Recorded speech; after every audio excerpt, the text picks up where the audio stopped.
Bismillahirrahmanirrahim. Assalamualaikum warahmatullahi wabarakatuh. Alhamdulillah, bertemu lagi kita dalam sesi pembelajaran pada hari ini.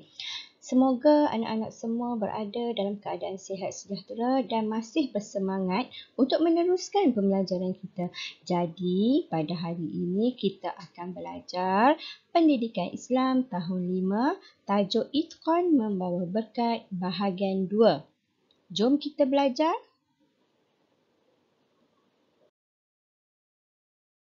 Baiklah, kita mulakan hari kita dengan senyuman. Jadi, mari kita lihat dulu apakah objektif pembelajaran untuk hari ini. Pertama, merumus iktibar daripada tindakan Nabi Muhammad SAW yang bersifat itqan dan mengamalkannya. Kedua, menganalisis tindakan bersungguh-sungguh dalam menyempurnakan tanggungjawab dalam kehidupan dengan tepat. Sebelum kita meneruskan pelajaran kita, mari kita membaca doa bersama-sama agar proses pembelajaran kita hari ini diberkati Allah Subhanahu Wa Taala. Bismillahirrahmanirrahim. Allahumma aftah alaina hikmataka wanshur alaina min khazaini rahmatika ya arhamar rahimin. Mari kita rujuk buku teks muka surat 146. Pada minggu sebelum ini, kita telah mempelajari pengertian dan maksud itqan Rasulullah SAW. Jadi saya harap kamu semua masih ingat lagi apakah itu itqan dan kaitannya dengan Rasulullah SAW. Sekiranya kamu tidak pasti, kamu boleh rujuk semula buku teks. Jadi pada hari ini kita akan lihat pula iktibar daripada tindakan Nabi Muhammad SAW yang bersifat itqan dalam melakukan sesuatu pekerjaan. Boleh rujuk buku teks muka surat 146. Mari kita baca teks perbualan ini bersama-sama dan cuba fikirkan apakah iktibar yang terdapat dalam teks tersebut.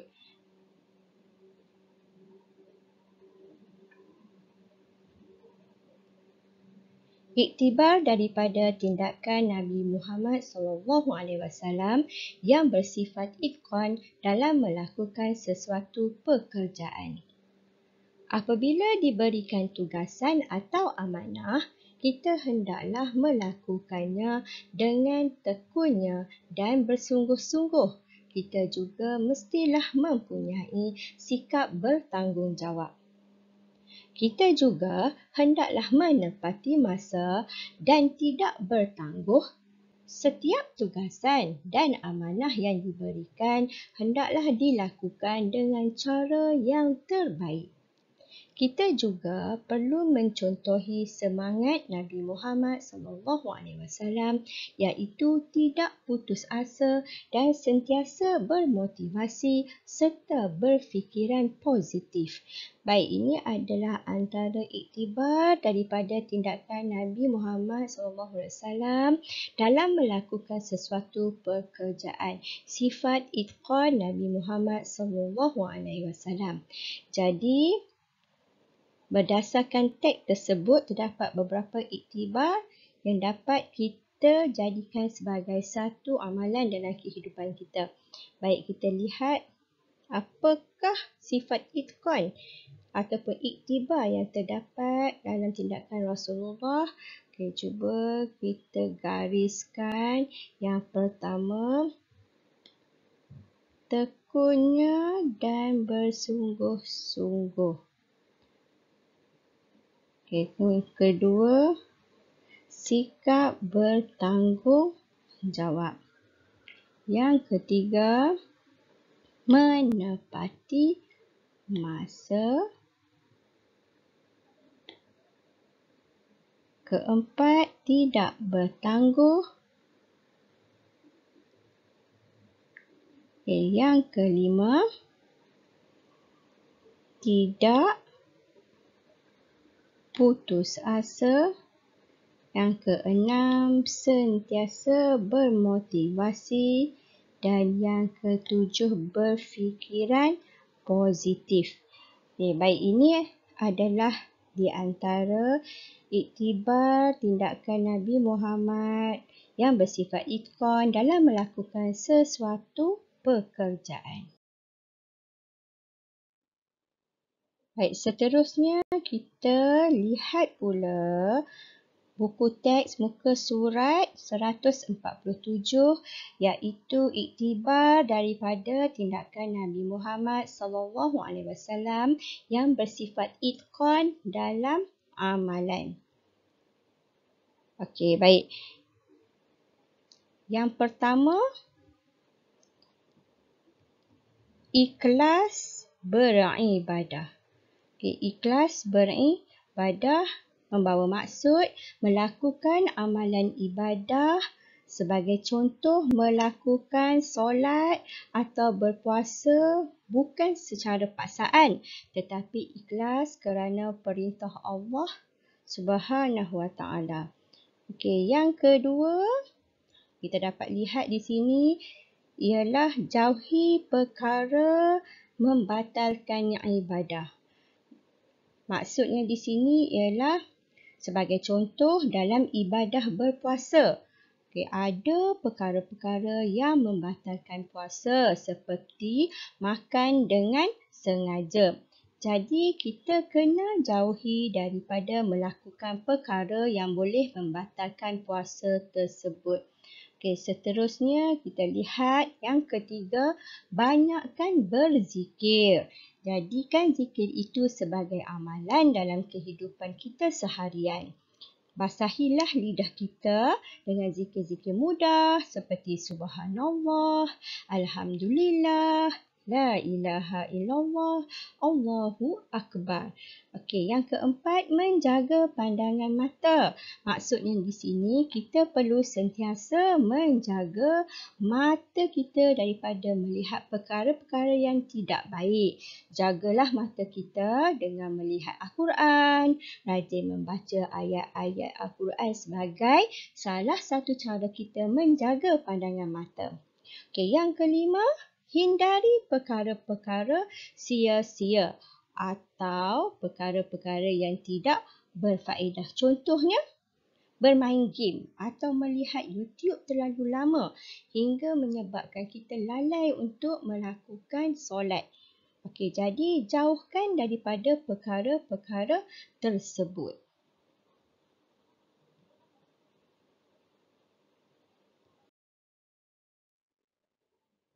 Mari kita tonton video pendek ini dan cuba lihat situasi yang terdapat dalam video tersebut.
Baiklah, berdasarkan video yang telah kita saksikan sebentar tadi dan juga pemerhatian serta perbincangan kita, jadi saya sediakan tugasan untuk kamu pada hari ini. Okey, pastikan kamu melaksanakan tugasan dalam buku latihan ulum syariah.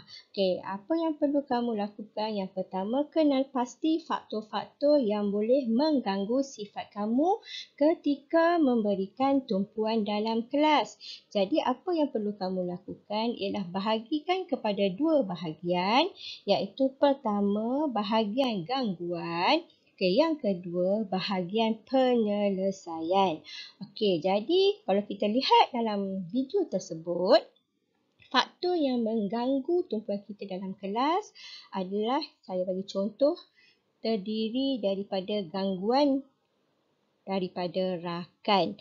Okey, kamu senaraikan seberapa banyak gangguan yang dapat kamu lihat dalam video tersebut. Okey, contoh lain saya bagi. Mungkin gangguan daripada persekitaran. Okey, yang kedua, gangguan dari segi emosi. Mungkin juga gangguan daripada sikap kamu yang mengantuk di dalam kelas dan juga kurang fokus.